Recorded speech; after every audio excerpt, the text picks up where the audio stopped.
ኢየሱስ ኳስ ያያል። ኢየሱስ ኳስ ያያል። ኢየሱስ የማን ደጋፊ እንደሆነ ልንገራችሁ፣ ተናግሮኛል። ኢየሱስ የማንቸስተር ሲቲ ደጋፊ ነኝ ብሎኛል። የእውነትን ነው የምላችሁ። እንዴት ኳስ ታያለ ብዬ ጌታን ጠየቅኩት። ማስረጃ ሰጠኝ ከመጽሐፍ ቅዱስ ማለት ነው። በመጽሐፍ ቅዱስ ላይ ባይዘው የተጻፈ ቁጭ ብሏል። ኢዮብ 28:24 ላይ ግባና አንብብ አለ። እኔ አያለሁ አለ። በጣም ይገርማል። ደግሞ እኔ ጠየቅኩት የማን ደጋፊ ነኝ ብዬ ሲጠይቅ በጣም የሚገርመው የማንቸስተር ሲቲ ደጋፊ ነኝ አለ። ማን? ኢየሱስ ክርስቶስ። የእውነት ነው። ውሸት ከሆነ እግዚአብሔር እኔን ይግደለኝ። ይኸው እቺ ቀን አያሳድረኝ እግዚአብሔር እኔን ይኸው በሞት ያንሳ። የምረን ነው የምላችሁ። ኢየሱስ ክርስቶስ የማንቸስተር ደጋፊ ነኝ ብሎኛል። በጣም ይገርመኛል። ኢየሱስ ኳስ ያያል። እሱ ብቻ አይደለም፣ ዛሬ የማንቸስተር ሲቲና የሊቨርፑልን ጨዋታ ቁጭ ብዬ አያለሁ ብሎኛል። በጣም ይገርመኛል። በዚህ አጋጣሚ ሲቲ ደጋፊዎች እድለኛ ናቸው። ኢየሱስ ሲቲን ነው የሚደግፈው። የሲቲ ደጋፊ ነኝ አለ። የእውነትን ነው የምላችሁ። ውሸት ከሆነ እቺን ቀን እግዚአብሔር እኔን አያሳድረኝ፣ በሞት ያንሳ። የእውነትን ነው የምላችሁ። የሲቲ ደጋፊ ነኝ አለ። ብዙ ሰዎች ፌስቡክ ላይ ባይዘው ፖስት አድርጌ ብዙ ሰዎች እየተሳደባችሁ ነበር። እና በቪዲዮ እመጣለሁ ስላልኩ ነው በቪዲዮ የመጣሁትና ይኸው ኢዮብ 28:24 ግቡና አንብቡ። እሱ ብቻ አይደለም። እሺ በሌላ ቦታ ላይ ስለ ኳስ የተጻፈ በመጽሐፍ ቅዱስ ቦታ አለ። እኔ አንብቤያለሁ እሱን ቦታ። አሁን ጌታ ነግሮ ሳይሆን እሱን እኔ ስላነበብኩ፣ እስኪ የትኛው መጽሐፍ ቅዱስ ላይ ነው ስለ ኳስ የተነገረ? በኳስ የተነገረ በመጽሐፍ ቅዱስ ላይ የተጻፈ ቦታ አለና እሱ የምታውቁ ሰዎች ካላችሁ እስኪ ኮሜንት ላይ አስቀምጡልኝ።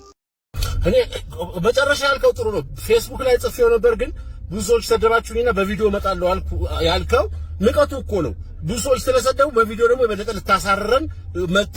ይሄን ሰው የሚሰበስብልን ተቋም አንድ አማኑኤል ነው ያለው። እሱም ካቅም በላይ ሆነብኝ በሽተኛ አለ። ጸበል እንዳይሄድ ደግሞ ሌላ የሚቀበጣጥረው የእምነት ቦታዎችም አይቀበሉትም። እንደው አትሰበስቡልንም። ባለፈው የሃይማኖት ምንድነው ኮንግረስ ብቻ የአብያተ ክርስቲያናት ህብረት ዋቴቨር ያዙልኝ አለ። ሰውዬ ሰብስቡልኝ አለ። ልከሳሱና ሲዟ ሰውዬው ማለት ሰዎች ትልልቅ የሚያምኗቸው ነገሮች ላይ እንደዚህ አይነት ሞከሪ እንደዚህ አይነት ነገር ሲደረግ ይሄ መጀመሪያችን ባይሆንም በዛ መብት መሰለ። አያችሁ ፌስቡክ ላይ ለጥፌ ሲሰርቡኝ ስለነበር በቪዲዮ ልምጣላችሁ ብዬ ነው አለ። ምንም አታመጣም፣ ምድረ ኮተት ነው ሁሌም ነው። በቃ አለቀ እኮ ነው። ያንተ ማንቸስተር ሲቲ ውስጥ ገብቼ አልዘረዝርም። ያልከው እርግማን ይድረስ። አሜን። በቃ እንዴ ወፈፌ ተለቆብን እንደዚህ በቃ አንተን አንድ ነገር ብቻ ልንገራችሁ፣ ብዙ ሺህ ሰው ይከተላል አንተ ተከታዮቹ ምንድናችሁ ግን? ቁጥር ነው በሉኝ እስቲ። እንደው የሆነ አልጎሪዝም ምናምን ይዝም ሜካኒዝም ተሳስቶ ቁጥር ጽፎ ነው ሰው አይደሉም በሉ። ደስ ይበለኝ። እኔ ሁለት ሰው ቢከተል ጸጸታለሁ። እኔ አንድ ሰው ቢከተል ለምን ቤቱ ሁሉ ቦሎ ተከትዬ ጀመከራለሁ። ሰው ይሆን አንድ ሰው ለመመለስ 20-30 ሺህ ሰው ነብይ እንትና ጸልይልን ሲሉ ላይቭ ገብተው አይቼ የቤት ኪራይ ብር ላኪልኝ አልጸልሽ የገዛ ኪራይን ማከፍል ሰው ለሰው ጸሎት ደግሞ መልእክት ልታደርስ አንተ ለራስ አከራይ በር ለቆሙ የሚጠብቁ ሰውዬ ይሄንን አይረኒ እንኳን ያያችሁ የምትለቁ ሰዎች አይደላችሁም። ያለ ምን አይነት ጊዜ እንደደረስን አላውቅም።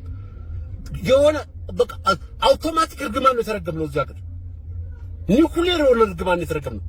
እንዴት ሰው የቤት ኪራይ የለኝም እዚች ቤት ውስጥ ለምኖረው እያለ ሁሌም ቢሆን 365 ቀን የክሪስማስ መብራት ቤት ውስጥ እያበራ የእንትን የቺቺና እንትን ቤት የሚመስል ቤት ውስጥ እየኖረ ልጸልይልሽ በረከት ይምጣ ስንት ሚሊዮን ብር ይግባልሽ ብለህ ጸልይልኝ ብለህ ለሱ የቤት ኪራይ ትከፍላለህ። ሚሊዮን ላንቺ ማምጣት ቢችል ራሱ አያመጣ። ይሄን እንኳን ዞር አድርጎ የሚያስብ ሰው የጠፋበት ጊዜ ላይ ደርሰን እንደዚህ አይነት ፉዞ 100% ደፋር ፉዞ ሰው ምን ከሱም ብሶ መጥቶ ስለ ሲቲና ስለ እንትን ምናምን አወራ። ያው እንደሰማችሁት ምን ይሻላል ነው ጉዳዩ። ኤርቤስ ነው ሰብስቡልን። የሰውዬ የምር ሰብስቡልን። የሆነ አካል በመረብም ቢሆን ያዝልን። የሰውዬ አጥምዱት። ሀብታም ባልች ታረገ ተብሎ አይፈታም። በሁሉም ሃይማኖት ይጸለይለታል ማለት ይሄ ቀልድ ነው። ባንቺ ቤት እየቀለድሽ ነው። በጣም ጥሩ ትቀልጃለሽ። በእናትሽ ኖርማሊ ቀልዶቻችሁ ምን እንደሆነ እንደው ታርጌት የሚያደርጉት ብታውቁት ደስ ይለኝ ነበር። ብዙ ሴቶች አላችሁ እንደዚህ አይነት ኮንተንት የምትሰሩ እንደዚህ ሀብታም ባልሽ ብቻ ሀብታም በዚህ ገብቶ በዚህ ወጥቶ ሴት ልጅ ምንድነው አእምሮ የላትም ነው? አትሰራም ነው? ወንድ ላይ ተንጠልጥላ ለምትኖረው ዘላለሟን ነው? በዚህኛው ሳይድ በኩል ስጮው ደግሞ የሆነ ነገር ነው ሲባል ሴቶች ከወንድ እኩል በዚህ ገብተው በዚህ ወጥተው ናቸው ትላላችሁ። ምን አለ እንደዚህ ሰው እንዴት አስተሳሰቡ ይወላውላል?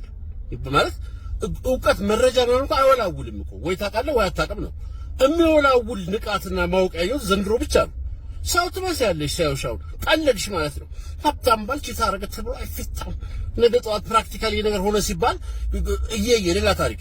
ሶሻል ሚዲያ ላይ የምናውቃችሁ ሰዎችና መሬት ላይ ቆማችሁ የምትሄዱት ሰዎች አንድ ሰው አንድ ቦዲ ውስጥ አንድ አካል ውስጥ ሆናችሁ ራሱ የተለያያችሁ ናችሁ። በጣም ሴንሲቲቭ አትሆኛለሽ። እና ወንድ እንዴት ያደርጋል በመባያዋ እዚህ ጋር መተሻው መቀለድሽ ነው አንቺ ቤት። ይሄ ነገር ይወርዳል እኮ አንዳንዴ። ያው ብዙ ነገራችሁ ድንፋታችሁ ምናምን ነገራችሁ አይወርድም መሬት ላይ። አቲቲዩድ፣ አቋም፣ አመለካከት፣ መረጃ ምናምን ግን ይወርዳል። ሶስትም ሰው ቢሆን የሚሰማሽ ሰው አለ። የምትቀልዱትንስ ብታቁት የሆነ ሌቭል እኮ ያስፈልገናል። እየተሳሳተብን ያለው መስመር አለ። አሁን በቃ አያስቅም ቀልድሽ እናቴ። ምን ትላለች እንዳው ስማ this nuts It's yeah you can eat it. you Taste. yeah Taste it. What is it?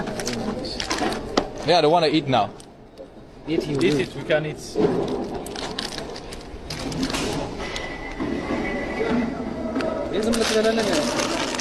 Please taste.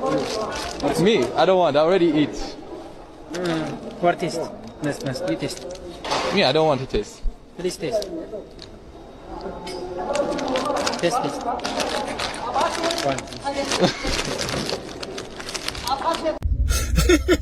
ካንተን ከፖሊስ ጣቢያ ጥበቃ ወደ ኤርፖርት ስትዘዋወር እኮ ነው ችግሩ። እስረኛ ሊጠይቅ የሚመጣ ሰው ምግብ ይዞ ሲመጣ ቅመሰው ምናምን ትላለና ለምዶ በኤርፖርት ገብታ ለውዙ ቅመስልኝ ራሱ አልቆረጠመውም። ማርዝም ቢሆን ሄዳል እኮ። እኔ የትኛውም ሀገር ኤርፖርት ውስጥ እንዲገባ የተፈቀደ ቃል የተከለከለ ቃል ይሄ ካስ ይቀረጣል አይቀረጥም ይሄ ክልክል ነው እዚህ ሀገር ነው ምናምን ነው ከፍቶ እሽግ ለውዝ ከፍተ መቅመስ ቅመሰው እኔ አራበኝም አልበላ ማለት ሰውዬው በጨዋ ቋንቋ አይ እኔ ምን አንድ ልቅመስ ብሎ እኔ ቁርስ አልበላም እንደ አራንዳው ቅሌታችን የሚመጥነን ይሁን ምንም ቢሆን እኮ አገራዊ ጉዳይ ነው። ኢትዮጵያ እጅ ያጋጠመኝ ኢትዮጵያ ይላል እኮ አሁን በአገር ደረጃ በለውዝ ቅምሰት እንደዚህ ስንቀላውን ወይ ጣቢያ ፖሊስ ፍትፍት ላይ እኮ ቴስት እኮ ለምዶ እኮ ነው ፍትፍት ኬዝ እኮ ነው አዋረድም ፍትፍት ኬዝ አዋረድም። አይቀመስም ወንድሜ ስልጣና ላይ ዘላችሁታል። ኤርፖርት አይቀምሱም፣ የትም ሀገር አይቀምሱም። ቴስት የለም ቴስት ወይ የስ ነው ወይ ኖ ነው። አይገባም ነው እንጂ ቴስት ጣቢያ ወረዳ 6 ምን ይላሉ እንደው እኔ ተጨንቀን አለቀን እኮ ጎዳኝ ነው ቪዲዮ ጎዳኝ በቃ